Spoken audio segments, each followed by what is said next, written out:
Napadabog sa gigil si Stephen Curry, mali ata nang niyabangan si Brown mga bro. Nanliit kay Steph, na beast mode tuloy ang greatest shooter, ginulat pa ang Boston.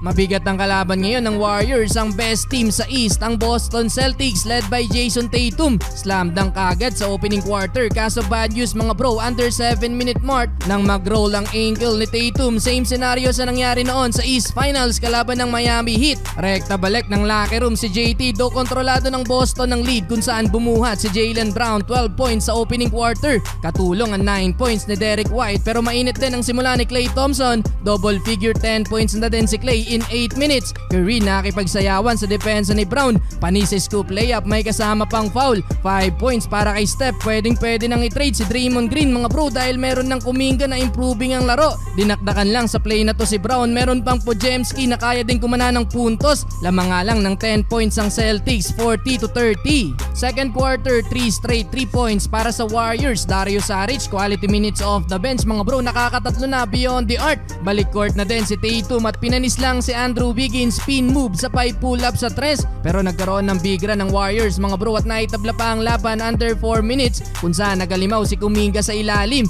Kinakain lang ang Boston, pasigaw-sigaw pa ng maiskuran etong si Derek White. Na-hype naman si Stephen Curry sa rookie na si Trayce Jackson. Mula sa magandang help defense sa drive na to ni Brown, nakakapagdala din ng 2 points ang rookie mula sa assist ni CP. Lamang na dyan ang Warriors, kumana pa ng 3 si Stephen Curry, 59-57. Kaso nga lang nakuha ni Steph ang kanyang pangatlong foul at dala ng gigil, napadabog sa bola si Curry, na injury pa sa likod si Podziemski. Dahil sa 8-3 run ng Boston sa dulo, balik ulit sa kanilang lead 65-62. Entering the third quarter, sagutan na mga superstars Steph at Klay sa Warriors, habang si Tatum at Brown naman para sa Boston. Ang malaking problema nga lang ng Warriors mga bro, patuloy sa pagkumit ng foul si Curry. Kamot ulo na lang si Steph mga bro, may 5 foul na sa third quarter.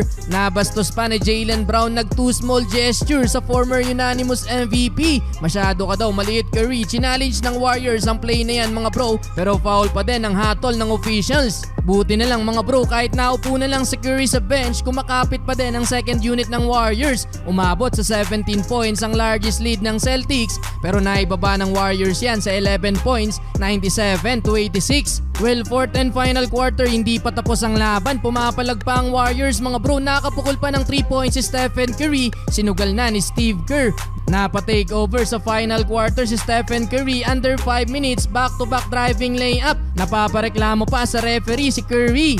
Under 3 minutes mga bro, 4 na lang ang lamang ng Boston. 3 points mula kay Klay Thompson, 114-110. Laki ng tiwala ni Steph mga bro kay Klay, nasundan pa yan ng isang 3 points pa ni Curry. Under 3 minutes, 116-115.